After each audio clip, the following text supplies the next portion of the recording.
সকলে জানি যে আগামীকালকে 19শে আগস্ট মহারাজা বীর বিক্রম কিশোর মাণিক্য বাহাদুরজির জন্মজয়ন্তী। তো ওই উপলক্ষে আজকে এমবিবি কলেজ প্রাঙ্গণে মহারাজার প্রতিমূর্তিকে আমরা পরিষ্কার করছি অখিল ভারতীয় বিদ্যার্থী পরিষদের পক্ষ থেকে, এবং কালকে আমরা এখানে ওনার প্রতিমূর্তিতে শ্রদ্ধাঞ্জলি পুষ্পাঞ্জলি করব। তো ওই উদ্যোগে আজকে আমাদের এই কর্মসূচি ওনার জন্মদিন উপলক্ষে ওনার প্রতিমূর্তিকে পরিষ্কার করা এবং সুন্দর করে আমাদের জানি যে এখন ভারতবর্ষে সহ পুরা বিশ্বে মহামারীর যে চলছে সেই মহামারীর দিকে লক্ষ্য রেখে আমরা সোশ্যাল ডিস্টেন্সিং এবং প্রপার স্যানিটাইজিং মাধ্যমে আমরা এই কর্মসূচি অংশগ্রহণ করেছি।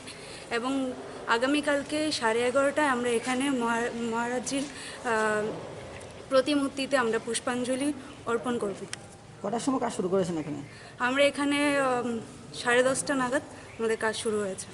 কতক্ষণ চলবে পরিষ্কার কতক্ষণ লাগবে? আরও কিছুক্ষণ সময় আমাদের লাগবে এই কাজ কমপ্লিট করতে। কতজন কাজ করছেন এখানে? আমাদের এখানে প্রায় 10-12 জনের মতো কার্যকর্তা এখানে আছে। আপনার নাম বলুন। আমি অপরাজিতা চক্রবর্তী, আগরতলা নগর শাখার সম্পাদিকা।